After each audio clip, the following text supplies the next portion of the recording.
Друзья, если у вас нет возможности читать повесть Ричарда Баха «Чайка по имени Джонатан Ливингстон», смотрите это видео.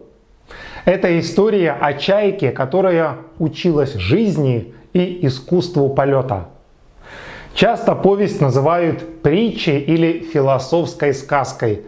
Написал ее Бах в 1970 году. Итак, представьте солнечное утро на спокойном море. Рыбаки забросили сети с приманкой, и сразу же чайки разнесли об этом весть. 1000 птиц мигом слетелась к судну, чтобы позавтракать. Но одна чайка была занята своими делами. Ее звали Джонатан Ливингстон. Он тренировал свой полет, поднимался высоко-высоко, изменял положение клюва и крыльев, чтобы понять, как можно лететь быстрее. Обычно чайки думают только о том, как долететь до пищи и вернуться обратно. Все остальное им не интересно.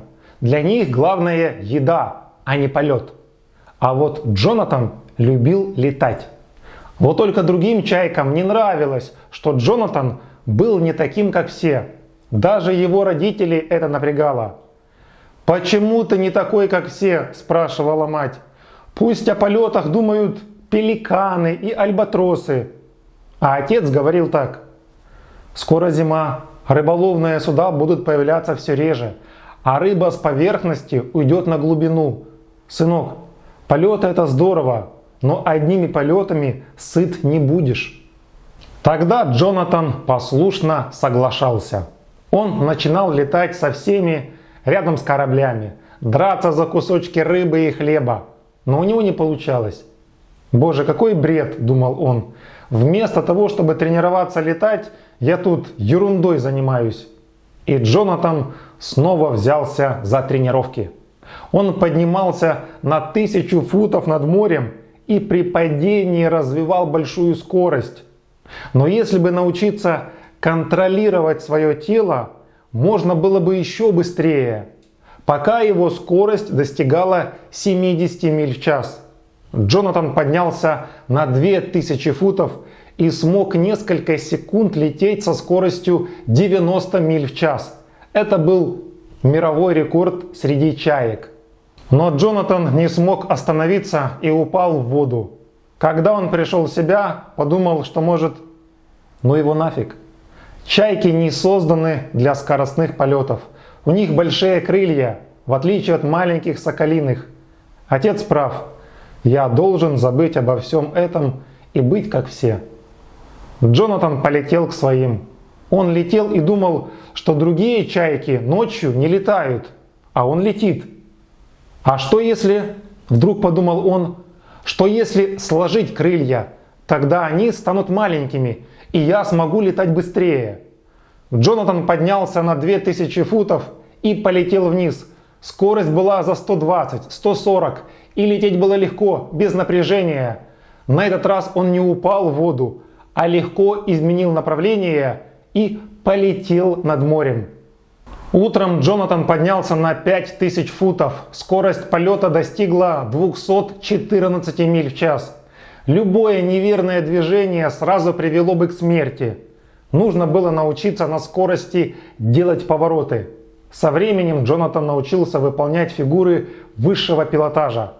Он очень хотел поделиться своими знаниями с другими чайками. Однако чайкам это было не нужно. Они изгнали его. «Ты опозорил нашу стаю», — сказал ему старейший, — «своим легкомыслием и безответственностью. Тебе не место среди нас. Отправляйся сам на дальние скалы». Никогда изгнанник не выступал против совета, но на этот раз Джонатан взял слово. «Я ответственный. Я хочу вам показать, чему я научился».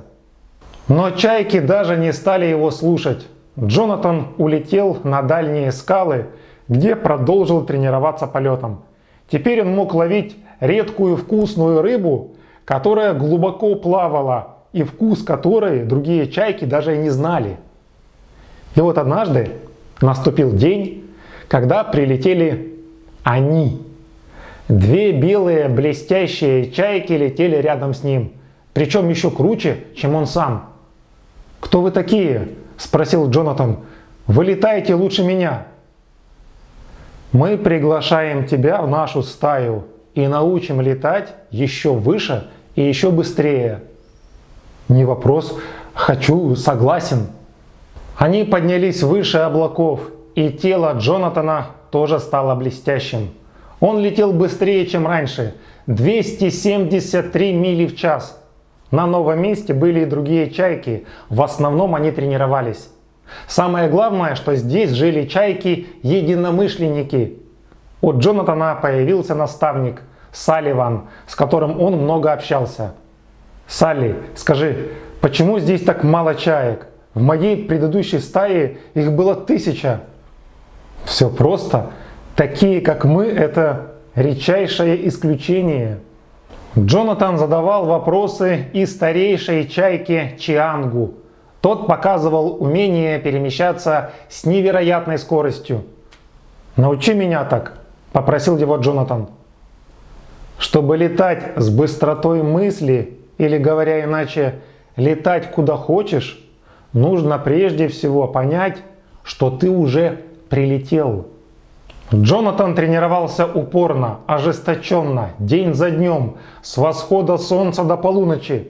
И несмотря на все усилия, ни на перышко не сдвинулся с места. Но однажды Джонатан открыл глаза и увидел, что они со старейшим оказались одни на совершенно незнакомом морском берегу. Над головой висели 2 солнца. «Где мы?» – спросил Джонатан. «Понятия не имею. На какой-то планете с зеленым небом и двойной звездой вместо солнца. Джонни, тебе еще нужно научиться управлять своими мыслями». Когда они вернулись в стаю, чайки были поражены тем, что Джонатан смог исчезнуть. «Теперь мы можем начать работать над временем», – заговорил Чианг. «Ты научишься летать в прошлое и будущее, а потом ты будешь готов к тому, чтобы лететь ввысь, и поймешь, что такое доброта и любовь». Прошел месяц обучения, Джонатан делал успехи. И вдруг Чианг исчез навсегда. Перед исчезновением он сказал Джонатану: «Постарайся постигнуть, что такое любовь». Время шло. Джонатан все чаще стал думать о земле и стае, откуда его изгнали. Он подумал, что там может быть кто-то, кто нуждается в его помощи, как он когда-то. Салливан отговаривал его возвращаться к тем, кто когда-то изгнал его. «Тебе незачем возвращаться на землю. Оставайся здесь, на небесах, и обучай новых чаек». Какое-то время Джонатан продолжал тренировать новичков, а потом все же сказал, что хочет вернуться. На земле среди стаи была одна чайка, с которой постоянно жестоко обращались. Ее звали Флетчер Линд. Его тоже изгнали к дальним скалам. И вдруг он увидел рядом с собой ослепительно белую чайку, которая летела вообще без усилий. «Все нормально, Флетч. Меня тоже когда-то изгнали. Хочешь быть моим учеником?» «Хочу». «А ты готов простить стаю и однажды вернуться к ним, чтобы рассказать о своих знаниях?» «Да». «Ок, тогда приступим к тренировкам». И Джонатан начал тренировать Флетчера. К концу 3-го месяца у Джонатана появились еще 6 учеников, все изгнанники. Они все были способными, но не такими, как сам Джонатан. Учеников привлекала скорость. Они не способны были выйти за рамки своего сознания. Однажды Джонатан сказал всем 7, что пришло время вернуться в стаю и показать, какими они стали крутыми. «Но ведь закон запрещает возвращаться в стаю», — говорили ему. Но Джонатан уже летел. Ему тот закон был до одного места. Тогда и другие решили полететь за ним. Чайки из стаи увидели сразу 8 изгнанников. Они оцепенели от их скорости и наглости. Особенно поражены скоростью были молодые чайки. Им было все равно, что те изгнанники. Они тоже хотели научиться так быстро летать. Через час появился приказ старейшего. На изгнанников внимания не обращать. Тот, кто заговорит с изгнанником, сам станет изгнанником. Джонатан продолжал летать и тренировать своих учеников на виду у стаи. Конечно же, за ними наблюдали. Иногда подлетали, чтобы послушать, о чем Джонатан говорит ученикам. И только через месяц после появления изгнанников первая чайка из стаи решилась пойти против и присоединиться к изгнанникам. Затем еще, и уже 1000 чаек стало учениками Джонатана. Вы, чайки, вы достойны свободы, за все хорошее против всего плохого и так далее. То есть обычные лозунги, как у политиков. Однажды Флетчер рассказал Джонатану, что его называют сыном Великой Чайки. А если это не так, значит ты опередил время на 1000 лет. Флетч, это цена непонимания. Меня могут называть и Богом, и дьяволом. А ты как думаешь? Я думаю, что чайки способны были так летать всегда.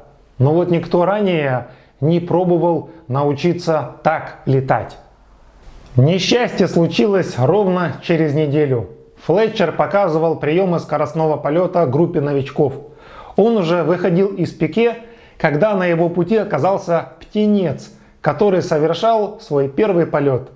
Флетчер избежал столкновения ценой своей жизни. На огромной скорости он врезался в скалу. «Мы еще не научились летать сквозь скалы», — услышал Флетчер голос Джонатана. «Тебе нужно отсюда вернуться к стае, чтобы не дать повода старикам говорить, что полеты опасны». Флетчер открыл глаза. Рядом с ним стояли чайки. «Он умер и снова жив!» — кричали они. 4000 чаек из Старой Гвардии, увидев воскресение Флетчера, закричали, что Джонатан дьявол. Они приготовились атаковать.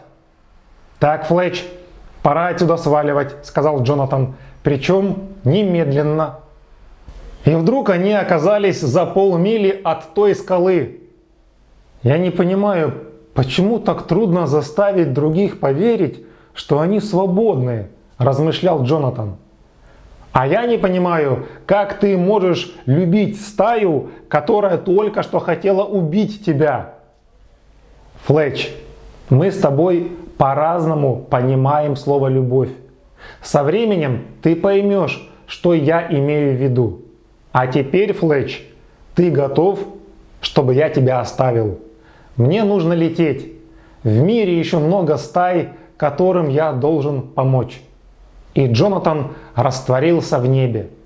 А Флетчер полетел к группе новичков, чтобы научить их летать. Вот такая история, друзья.